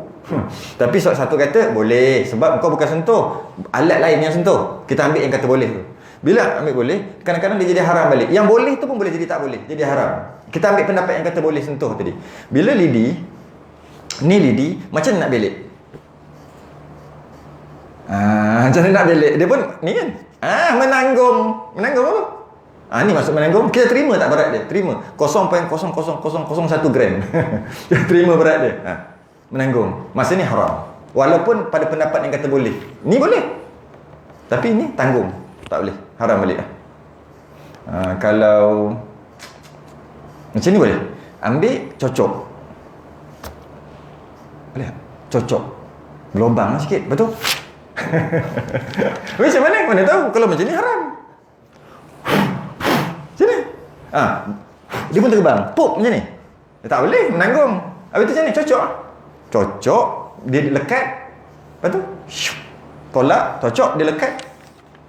Tapi berlubang lah kot. Saja nak bagi tahu dari segi hukum tu. Okey, habis. Dan harus ditanggungkan orang yang menanggung Quran. Ni ada pendapat Syekh Ramli dalam kitab ni. Ini pendapat Syekh Ramli. Iaitu harus mutlaqan, harus secara mutlak menanggung orang yang ada wuduk menanggung mushaf. Sah. Orang tu dia ada wuduk, dia pegang Quran. Kita pegang orang tu. Boleh tak? Maknanya ni dan harus ditanggungkan. Maksudnya boleh lah. Harus ditanggungkan. Yang tadi tu tak boleh. Tak boleh. Yang tadi tu hukum menarik Quran semua tadi tak boleh. Ni boleh pula. Iaitu dia pegang Quran, kita dukung dia. Dia ada wuduk, dia pegang Quran, tak ada masalah. Kita dukung dia. Kita dukung dia. Boleh ke tak? Kata Syekh Ramli, ni pendapat Syekh Ramli. Kata Syekh Ramli, harus ditanggungkan orang yang menanggung Quran. Kata Ibn Hajar, kena tengok. Itu yang sebenarnya yang muktamad kata Ibn Hajar ni sebenarnya. Yang muktamad bukan macam ini. Yang muktamad dia, tapi macam ni boleh juga secara umum. Harus ditanggungkan orang yang menanggung Quran secara umum. Kalau Syekh Ramli, dia kata harus ditanggungkan orang menanggung Al-Quran mutlaqan. Mutlak. Tak kira macam mana pun. Memang boleh tanggung. Sebab kau bukan pegang Quran, kau pegang orang. Orang tu ada Quran. Nasib lah. Okey. Itu pendapat Syekh Ramli. Tapi pendapat muktamad adalah pendapat Ibn Hajar, iaitu menanggung orang yang ada wuduk yang menanggung mushaf. Pelik. Orang tu pegang Quran, kita orang tu pegang Quran, ada wuduk lah. Kita pegang orang tak apa. Pegang orang mana masalah. Kita tanggung orang tu kan. Maka kita telah menerima berat. Bahasa moden ni orang kalau torik pondok memang marah sungguh ni. Syarah macam ni tahu dah. Jadi bila kita tanggung orang tu, sekarang berat Quran tu kita tanggung juga kan. Walaupun dia ada wuduk, kita yang tak ada wuduk. Soalannya, dikira tanggung Quran? Dia dikira tanggung Quran. Kata Ibn Hajar, tengok niat. Kata Syekh Ramli, boleh. Mutlak. Kata Ibn Hajar, tengok niat. Bergantung pada qasadnya, tengok niat. Kalau niat tu nak tanggung orang, boleh. Niat niat dia nak tanggung orang dan Quran, boleh. Niat itlaq ni blur. Saya guna perkataan tu blur. Itlaq ni blur. Itlaq ni blur tu macam mana? Tak ada fikir apa. Blur. Angkat itlaq, kosong. Boleh juga. Yang tak boleh, kau buat apa ni? Aku tanggung Quran. Tu orang, memanglah orang. Tapi orang tu pegang Quran. Aku nak angkat Quran tu je. Tak nak angkat orang. Niat dia semata-mata nak angkat Quran. Ada ke orang macam tu? Mana ada. Dia kan niat nak angkat orang juga. Sekali dengan Quran. Kalau dua macam tu tak apa. Dua. Two in one. Tak haram. Okey, tak haram. Jadi, Al-Quran atas rehal. Angkat rehal tanpa menyentuh Al-Quran. Haram ke tak? Haram jika niat nak angkat Quran. Jika niat nak angkat rehal dan Quran, kias salam tadi, maka tak haram kat situ. Ataupun itlaq, blur, tak fikir apa kan, kosong macam tu, boleh juga. Maksud boleh tu maksud tak haram. Yang haram buat apa ni? Nak angkat Quran tapi tak ada wuduk, nak angkat Quran. Sebab tu aku angkat dengan meja-meja. Haram. Tapi kena niat. Tadi tak ada orang, tak ada ke orang? Mana ada? Dia akan niat nak angkat dengan rehal sekali, dengan apa? Dengan meja sekali. Jadi berkaitan dengan menanggung membawa mushaf bersama barangan lain ni terbahagi kepada 4. Dah cakap dah tadi. Sama ada dalam beg, sama kias lah, dalam beg, Kias dalam beg, kias dalam bakul, dalam kotak. Sama lah. Dia niat nak bawa beg aja. Dalam beg tu ada Quran. Dalam beg ada Quran. Dalam beg, dalam kotak, kias lah. Dalam bakul ada Quran. Niat nak bawa beg aja. Niat nak bawa beg. Boleh. Maksudnya tidak haram. Niat nak bawa beg tapi Quran sekali. Tidak haram. Niat, bukan niat, tak niat apa, kosong. Itlaq. Tak haram. Niat tujuannya nak bawa Quran. Haram. Jadi boleh kata tak payahlah nak haram tu. Payahlah nak haram. Bolehlah. Bolehlah. Dan maksud niat tadi ataupun qasad tadi bawa tu bukannya sepanjang masa. Bukan. Dia cuma permulaan aja. Masa mula-mula tu buat apa ni? Niat tu, aku nak angkat beg sekali dengan Quran. Mula-mula aja. Bukannya mesti dalam hati sentiasa kena ada, aku bawa beg dengan Quran, aku bawa beg dengan Quran. Tentu lupa, tak ada. Dia mula-mula aja. Kerana apa saya cakap pasal ni? Sebab akan datang, nanti kita akan bab esok kot dalam bab tu, iaitu berbeza dengan qasad baca Quran. Dia ada beza. Qasad baca Quran dengan qasad zikir. Dia kena sentiasa tak ada qasad baca Quran jika dalam keadaan berhadas. Kan ada keadaan berhadas, haid nifas, boleh baca Quran, bukan boleh baca Quran. Boleh sebut ayat-ayat tertentu dengan syarat kan, dengan syarat ayat yang biasa guna benda zikir, tak niat Quran dia ada tu. Tak qasad itu Quran. Tak qasad baca Quran. Ayat tu tidak qasad baca Quran. Tapi baca ayat macam Quran, inna lillahi wa inna ilaihi raji'un, kan? Qasad baca Quran tak masa sebut? Tak. Dan tak qasad tak baca Quran tu mesti daripada inna sampai ji'un. Bukan inna lillah syuk hilang, tak boleh. Dia kena sentiasa. Dan dia ada syarat-syarat lain. Kita sebut inna lillahi wa inna ilaihi raji'un. Mana ada orang baca Quran macam tu, kan? Orang baca kan inna lillahi wa inna, kan, ilaihi raji'un. Tapi dia inna lillahi wa inna ilaihi raji'un. Kena ada tersilap-silap. Inna lillahi wa inna lillahi raji'un. Macam tu lah orang cakap. Bantai aje lah jadi bunyi inna lillah. Mana boleh tu ayat Quran. Jadi inna lillah itu subhanallazi sakhkhara lana. Kita masuklah bab tu nanti. Kalau tak esok bulan depan lah. Bab tu dia sentiasa kena qasad. Ada qasad. Maksudnya qasad dia mesti bukan Quran, bukan Quran, sentiasa sepanjang dia baca. Berbeza. Jadi terjawablah soalan nanti. Boleh tak baca 3 kul? Kata dia berzikir boleh. 3 kul dah jadi zikir dia. Nanti kita akan bahas sebab tu. Dia kena sentiasa ada kat situ. Yang ini sebab tu nak bagi tahu awal. Dalam masalah niat untuk bawa Quran berserta dengan benda lain, tak payah sentiasa ada. Mula-mula je aku nak bawa beg dengan Quran. Pop, lepas tu lupa dah. Lepas tu tak niat apa, tak ada apa-apa dah. Terus saja. Berbeza dengan baca lain akan datang. Dan kata Syekh Ramli, barangan lain tu mutlaqan juga. Bawa barangan lain tu tak kisah, walaupun sekecil jarum sekalipun tak ada masalah. Boleh qasad bawa jarum dan bawa mushaf. Tu kata Syekh Ramli. Itu pendapat dhaif. Contohnya beg, lepas tu jarum satu. Beg dan jarum. Bukan. Quran dan jarum. Dalam beg ada Quran dan jarum. Dia bawa. Aku niat nak bawa Quran dan jarum. Macam main tipu jarum tu letak macam hello okay. Syekh Ramli kata mutlaqan boleh. Sebab memang tapi kata Ibn Hajar, Khatib Syarbini, itu pendapat ulama lah ni, tak boleh main tipu. Dia kena barangan lain tu biar padan. Yang padan tu uruh lah. Tak adalah ayat tertentu, uruh lah. Biar padan lah. Bawa bantal, lepas tu letak Quran. Padan lah tu. Majalah mangga. Mana boleh majalah mangga? Majalah apa-apa tu dengan Quran. Buku apa-apa Quran. Surat khabar Quran. Boleh lah kot. Boleh lagi. Macam tu lah. Maksudnya biar padan.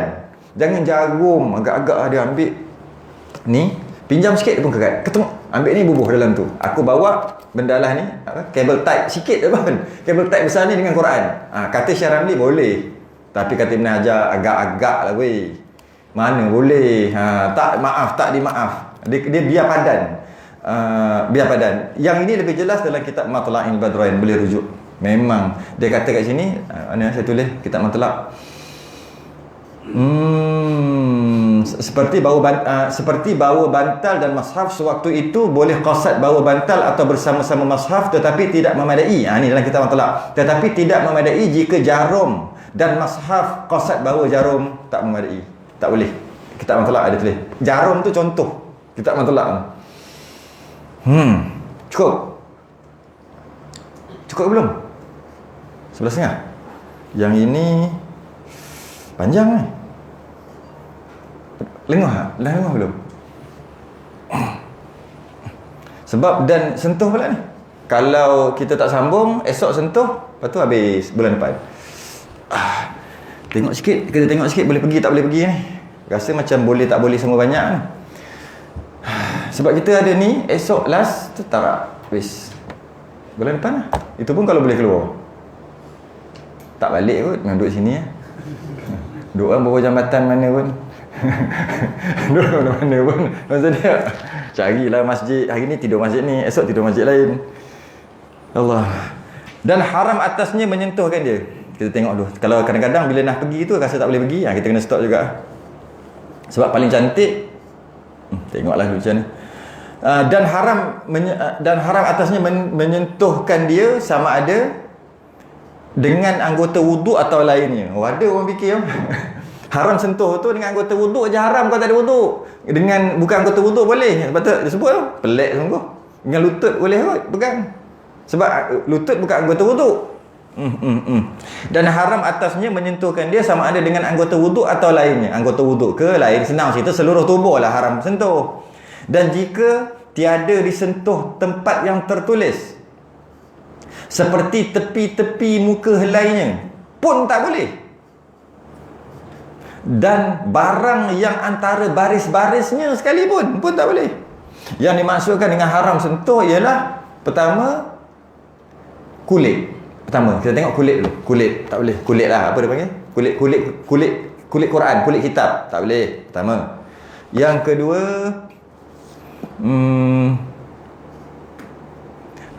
keseluruhan muka surat sama ada tulisan ataupun tak ada tulisan.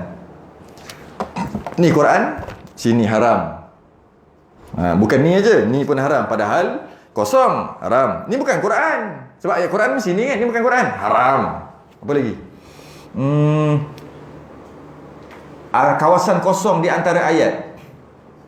Kawasan kosong di antara ayat. Macam mana? Tak kena, haram. Dia bagi contoh kita ni lah. Atau tepinya. Okey, itu yang disebut. Tapi sebenarnya panjang lagi. Bahkan jika ada muka surat yang tak ada ayat-ayat. Contohnya tanda wakaf, hukum tajwid kat depan tu kan mim, wakaf tam, wakaf apa lagi? Wakaf Jibril. Lepas tu apa-apa saktah kan ada tulis sini kan? Yang itu pun tak boleh. Itu bukan Quran. Tak boleh. Lepas tu baris atas, baris bawah, tanwin, bla bla bla semua tak boleh. Yang kat depan ni. Quran ni tak boleh. Kata penghargaan pun tak boleh. Tiba-tiba penghargaan.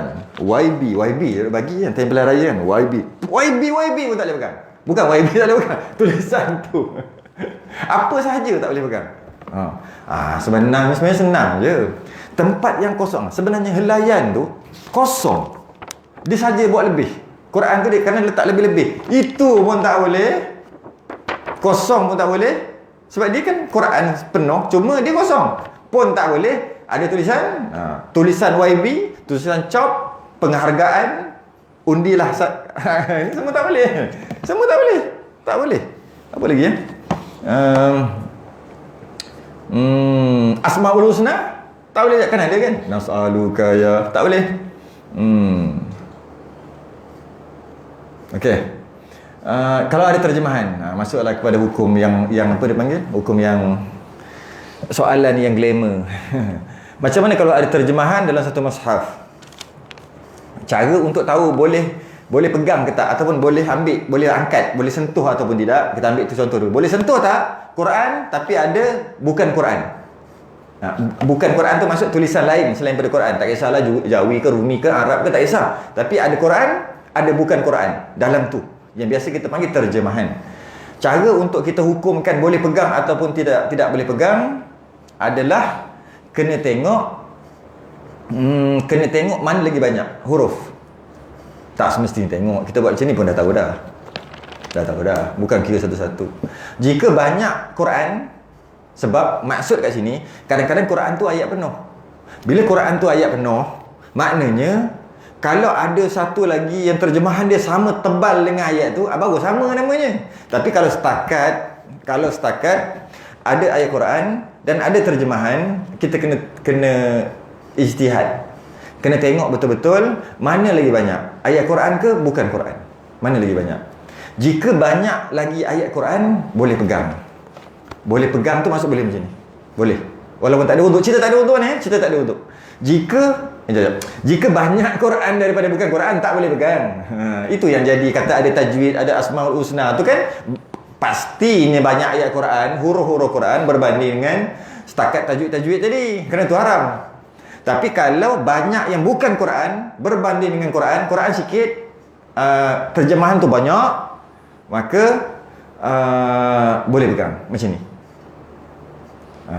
Kalau tak silap, tafsir Jalalain ada ulama' dah kira dah. Dia cuma beza sikit je terlebih Jalalain. Kalau orang belajar tafsir Jalalain tafsir Jalalain tu dia ringkas je tafsir dia. Biasa-biasa macam terjemah-terjemah. Sikit-sikit je. Bila orang kira dari semua surat, dari semua huruf, beza sikit je. Saya tak ingat, satu line, dua line ni tu je beza. Banyak tulisan bukan Quran. Jadi siapa nak belajar Jalalain boleh pegang. Tapi kalau betul, kalau kita tengok macam sama lah ni, memang tak kira lah, cuma orang bagi tahu. Kau nak tahu tak, tafsir Jalalain lebih sikit je yang bukan Quran tu, lebih sikit je. Tak ingat banyak mana, satu line ke satu muka macam tu, lebih sikit je berbanding dengan Quran. Ini tafsir, ini terjemahan, lepas tu ini Quran, ini terjemahan, betul ada tafsir sikit, simple-simple lah. Jadi kalau kita tengok macam sama je. Tengok sini sama banyak.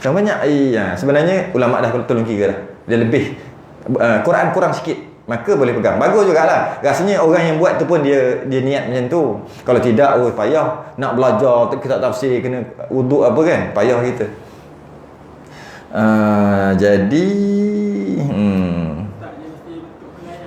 mesti tak. Kan sebut awal-awal tadi, walaupun dia terkoyak, prak. Software nanti. Let lu. Satu-satu. Software nanti dulu. Kita cerita ni dulu. Physical. Software. Buat apa ni? Ketuk handphone. Nak cari Quran. Tadi baca? Tak ada pun. Lepas tu beli lah handphone baru. Itu cerita lain. Ini tak payah ketuk. Memang ada. Korek memang ada. Nah, itu lain. Kejap. Itu last sekali. Itu last. Bab apa dia panggil? Apa dia panggil? Application tu nanti dulu. Apa lagi? Terjemahan sebenarnya bukan tu. Sebenarnya dia pecah. Apa takut terlepas. Macam mana dengan sekarang ni banyak Quran dah tahu tak boleh pegang sebab dia macam Quran. Kalau banyak bukan Quran boleh pegang. Secara umum je boleh pegang kan. Soalan, boleh pegang Quran, boleh tanggung. Boleh tak pegang ayat Quran? Tu cerita lain pula, haram. Ada dua pendapat. Yang mutamat kata haram pegang. Ayat Quran kata tak haram. Ni cerita yang mana ni? Yang Quran yang banyak bukan Quran. Boleh pegang, tapi ayat Quran tetap haram juga. Yang boleh pegang tak ada tempat ni. Ayat tu haram. Yang ni boleh. Sedangkan yang tadi tak boleh pegang. Yang ini boleh pegang. Sebab apa? Sebab banyak bukan Quran, automatik yang haram pegang yang Quran, yang tulisan saja. Tak berbeza dengan kalau dia Quran. Kalau dia Quran dan banyak ayat Quran berbanding dengan bukan Quran. Maknanya bila banyak Quran sebut kan tak boleh pegang kan? Tak boleh pegang kan?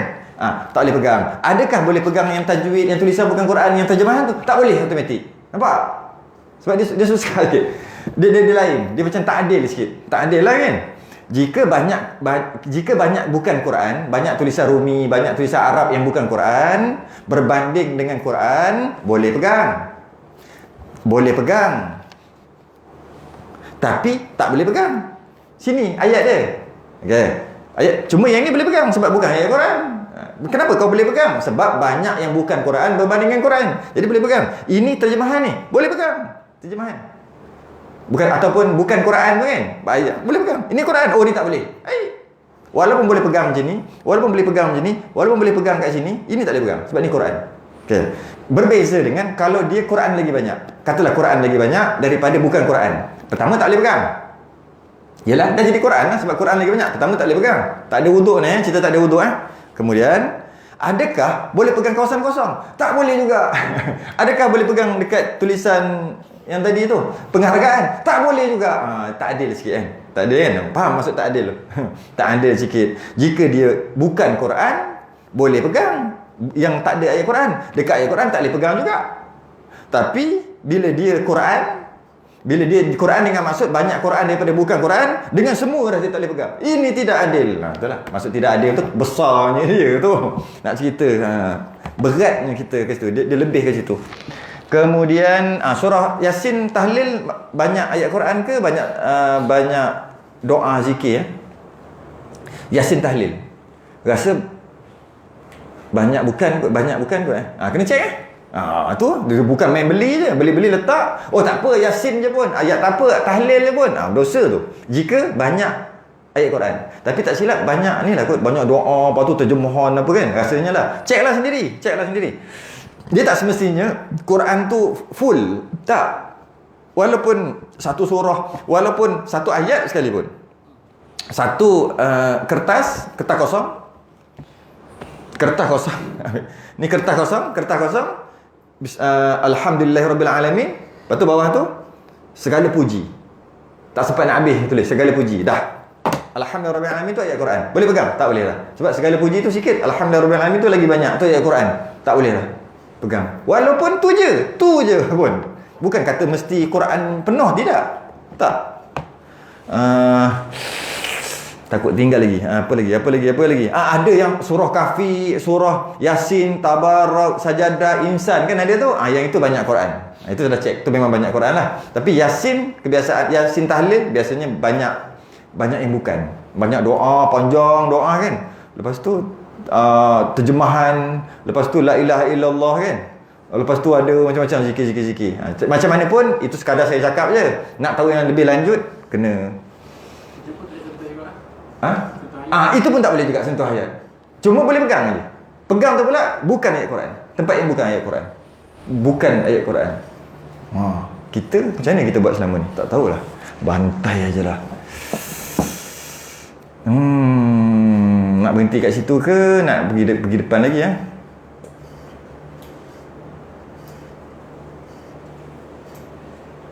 Berapa dah? Tak boleh. 1:22 tak boleh. Dan haram menyentuh kulitnya dan tali pergantungannya. Ni pun haram pegang. Ni kata ni Quran, ni tali kan? Haram. Pegang ni haram. Kadang-kadang kita macam najis lah kita buat. Kita esok. Sebab nak jawab ni, itu esok. Dan haram menyentuh kulitnya, itu esok. Dan tali pergantungannya, dan kita teruskan lagi esok. Dan haram menanggung menyentuh mushaf. Kanak-kanak pun haram juga, melainkan mendaras. Dan haram jika mengangkat atau menyentuh kerana hajat orang lain, haram juga. Maka barang yang jatuh, demikian lagi atas wali. Dan haram orang yang hadas akbar. Yang itu nanti bulan hadapan. Maknanya banyak jugalah malam esok. Tapi okeylah, bolehlah malam esok. Best. Macam mana dengan apa dia panggil? Yang ada dalam ni, ada dalam TV keluar ayat Quran. Lepas tu kita pun pegang TV. Ada dalam ni keluar buka, kita pegang. Itu benda tu contemporary. Bila benda baru kan, benda contemporary, jadi nak kena buat kajian dulu. Ulama-ulama dulu, umat sekarang dia dah buat keluar hukum dah. Ulama sekarang laju aja buat keluar hukum. Apa benda yang ada ayat Quran dalam ni? Dalam TV sama. Itu adakah ianya ayat Quran? Iyalah ayat Quran. Tapi dia sebenarnya mana ada? Dia sebenarnya tak ada. Sebab dia cahaya. Macam projektor. Kan kita kedai mamak kan ada projektor tengok TV kan. Betul orang lalu nampak muka dia dekat situ kan. Macam tu lah. Maknanya mana ada. Yang ini ada. Itu mana ada. Bukti mana ada. Bila kita pecahkan telefon, tak jumpa ayat Quran dalam tu. Itu orang ni cerita bahasa orang dulu ni, orang lama. Ni cara orang lama ni cerita ni. Orang baru je lagi. Orang lama dulu. Mana ada? Jadi bila tak ada Quran, dia cuma pantulan. Macam mana kita ambil cermin, kita letak Quran kat sini, kita tengok cermin, kita pegang cermin tu. Kita bukan pegang Quran, kita pegang cermin tu. Quran kat belakang. Menarik juga. Jadi maknanya boleh ha? Boleh. Apa lagi ya? Dia pantulan ataupun cahaya yang keluar kena kat dinding, kena kat benda-benda yang pejal, benda-benda yang dinding macam ni, dia akan naik lah. Sedangkan dia bukan tulisan, dia cuma cahaya je. Dia cuma cahaya. Maknanya dia bukan fizikal lah, boleh kita kata, bukan fizikal. Jadi boleh lah. Tu orang dulu ni. Jadi boleh apa kan?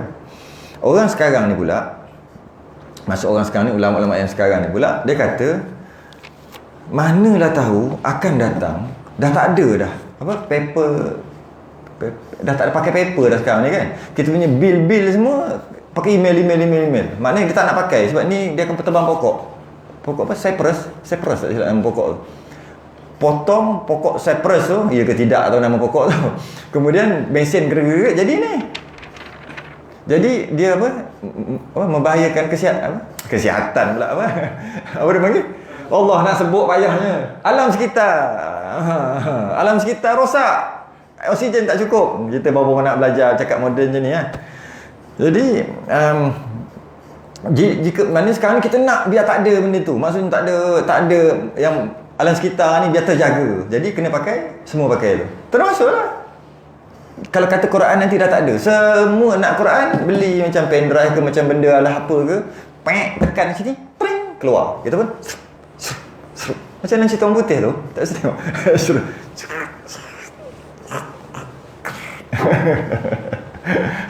Boleh jadi oi. Sekarang dah ada. Cuma kita je yang tak sampai lagi. Dorang tu maksud mungkin apa ni, askar-askar orang mungkin dah pakai lah. Macam kita lah, lambat kita dapat Google Map. Dorang dah tahu dah negara kita punya select belok, baru lepas kita sikit. Kita dah sebenarnya seronok lah. Google Map boleh pergi tahu mana-mana, celah-celah ceruk mana pun boleh tahu. Dorang dah lama. Betul dorang keluar kan. Yang apa sekarang dorang tahu, entah dalam rumah kita pun orang tahu agaknya sekarang. Tak tahu lah. Kita pun tak tahulah ni, kamera ada ni. Nampak tak menyala, entah semua. Dorang tu siapa tak kisah, siapa pun. Dah boleh lah tengok. Dan cerita pun dah ada. Biasa kalau cerita ada tu, biasanya ada lah cerita. Jadi, kalau tak ada nanti maknanya, tak ada lah Quran nanti. Jadi akhir sekali, dirumuskan sama akhir sekali untuk sekarang punya fatwa, sekarang punya hukum. Jika macam ni untuk selamat, masih lagi haram pegang. Jika tak ada wuduk, Quran tu keluar, waktu tu haram pegang pun bukan haram pegang ni, hanya pegang kat Quran tu je haram, ayat tu saja. Ini pun kias macam-macam kona waktu koyah, waktu kona sebab tak ada hukum. Jadi jika apa pula keluar ada pula keluar yang ni. Okey, pahal ni. Jika macam ni tak ada wuduk, haram. Ini semua ijtihad ni, zanni je ni, bersifat zanni je, bukan qat'i. Alah, apa jadi. Okey, tapi pegang sini tak haram. Macam ni. Pegang macam tu haram, pegang dekat tu. Dan kalau kata dia macam ni, tak haram. Tak ada? Bukan macam ni. Masuk toilet. Betul. Cerita masuk toilet pula. Toilet kan haram bawa Quran apa semua kan. Dia dalam toilet buang air besar, sambil bayi besar lambat nak keluar, baca Quran. Haram. Bukan baca, tengok. Haram. Sebab dalam toilet Quran. Macam ni tak haram. Sebab tak ada. Itu je hukum sekarang. Sekat tu je boleh pergi, tak boleh pergi dah. Jadi, habis kalau orang tanya, kenapa pula haram sentuh? Memang tak ada jawapan mantap, memang tak ada lagi. Maksudnya, tak ada. Asal pula? Dia mana ada? Ini ada, tu. Ni mana ada? Tak boleh kau pecahkan lah. Tak ada. Memang betul pun. Tapi macam mana hukum nak? Akhir sekali dia bagi hukum tu. Iaitu, pegang haram, kat tepi tak haram. Scroll kat tepi tak haram. Tepi, tak haram. Tapi pegang itu haram. Tanggung tak haram. Sebab apa? Dia bukan Quran. Buktinya, pecahkan tak ada. Semua macam tu je. Sekadar macam tu je hukum. Jadi kalau dalam toilet, sama juga. Jika dalam toilet, tempat yang haram bawa Quran dalam toilet, jika macam ni haram. Tutup, tak haram. Itu itu je. Kita bawa beg tu, kita bawa barang standar, ada Quran tu. Tapi kita niat bawa. Tak ada kalau dalam tandas bawa kita dia macam ni, dia kena faham dulu tandas tu apa benda. Kita faham tandas tu lah, yang petak tu. Sedangkan masuk tandas tu lubang tu aja. Jadi kalau kita bawa beg dalam tu ada Quran dan kita duduk dekat atas tu, saya nak ambil hukum yang pertama, satu lapis dulu. Hukum asalnya haram lah duduk kat lubang tu. Tapi mana ada orang bawa beg duduk lubang tu? Dia mesti akan letak dekat sinki ke, letak dekat menyangkut ke dalam tu kan? Kan? Ke baju pun buang, seluar pun buang, takkan beg pakai. Dia kan gantung kat tepi, letak dekat pipe, letak dekat atas shower tu ke. Mana dia akan gantung lah. Itu bukan toilet, itu bukan jamban. Itu kena bahabat lain pula. Itu bukan jamban. Jamban lubang tu aja. Lubang tu je jamban nama. Yang tu shower, tempat mandi, itu sinki. Habis basuh berak kat bawah tu, itu tempat air turun, tempat pipe. Habis najis tu keluar, memanglah dia keluar. Tapi itu bukan jamban. Itu bukan toilet, itu bukan tempat yang haram untuk baca Quran, tempat yang haram untuk bawa-bawa Quran, bukan. Itu kena bahabat lain tu. Tu cerita lain tu. Jadi kalau kata ada hukum asal, haramlah kalau dia bawa dan dia duduk kat lubang tu sambil buang. Satu. Tapi sebenarnya kalau dua lapis, itu selapis. Dua lapis sebenarnya masih lagi tak sampai tahap haram, dia sampai tahap makruh saja. Kerana yang haram apabila kita bawa benda-benda yang mulia, yang mana yang benda mulia tu berkemungkinan besar akan kena air najis tu, maka waktu tu baru haram bawa. Kalau tak kena pun tak kena ataupun boleh jaga lagi, tak haram. Walaupun kita pakai benda-benda ayat-ayat yang mulia, termasuklah ayat Quran, termasuklah. Tak ada masalah walaupun kita duduk buang air sekali dengan tu. Ni sebenarnya dia bahas pasal nemtek sebenarnya asal. Nemtek masa tu dekat UIA Gombak, dia bahas pasal nemtek. Kita pergi menyebuk sekali, lepas tu akhir sekali kena pergi depan. Menyesal datang hari tu. Perbahasan tu budak-budak ni yang ni pelajar ni, dia ada buat debat kita panggil, bahas berkaitan dengan dalam toilet pula semua ni. Akhir sekali timbul satu soalan, iaitu nemtek ni boleh bawa tak masuk. Nemtek nama dia Khairul Ikhwan, tentu kan. Dia masuk, boleh bawa tak? Kenapa boleh sampai terbit ke nama tu? Kerana hukum asal atau ayat asal haram bawa nama-nama yang mulia, tulisan-tulisan yang mulia dalam tu. Antaranya Quran, hadis, kitab fikah, kitab ni memang haram lah bawa. Tapi ada lagi, iaitu jika dia bawa tu yang berkemungkinan besar terpercik kena, baru haram. Kalau dia boleh jaga sampai tahap makruh aja. Macam mana kalau nama kita? Nama kita juga mulia. Nama kita juga mulia tau. Nama kita mulia. Jadi macam mana nak buat? Sama ada juga hukumnya. Iaitu jika dengan kita letak nama kita tu menyebabkan kemungkinan besar terpercik, haram. Sebab nama kita mulia. Tapi kalau boleh jaga, memang boleh jaga. Apa berak sampai ke atas ni? Memang boleh jaga. Maksimum makruh aja dia pergi. Jadi cara ni macam mana nak buat? Ambil, tutup. Jangan bagi, guna istilah moden juga. Jangan bagi kena udara jamban. Tu semua tak ada dalam kitab tu. Bukan nak bagi tahu, ulama kata kalau anda ambil genggam cincin, ada Allah Muhammad Rasulullah ke apa kat cincin kan, nak tiru cincin Nabi kan. Kan ada situ Nabi punya cop mohor tu. Dia pakai juga replika lah kan, replika. Masuk toilet, nak buang tak sempat. Macam mana ulama kata? Pusing, genggam. Jangan bagi, itulah kita moden terus sebut, jangan bagi kena udara jamban.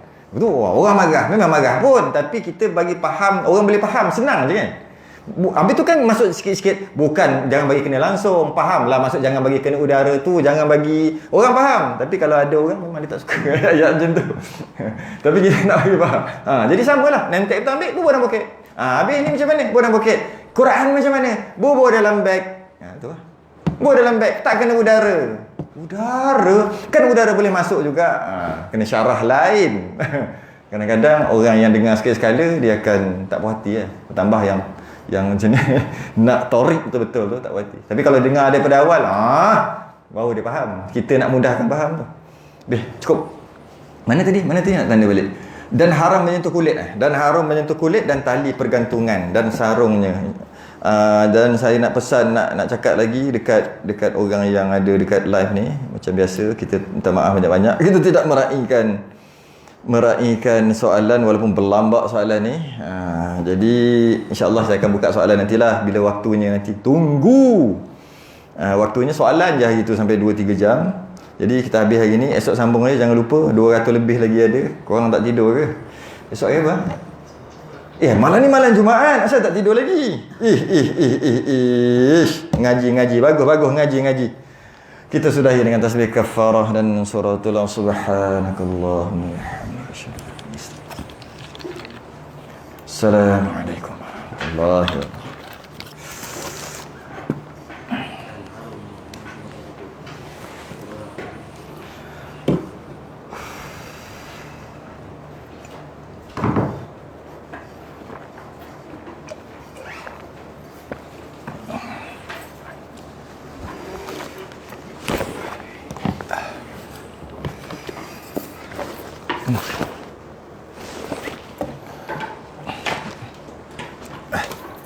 Allah. Ya Allah.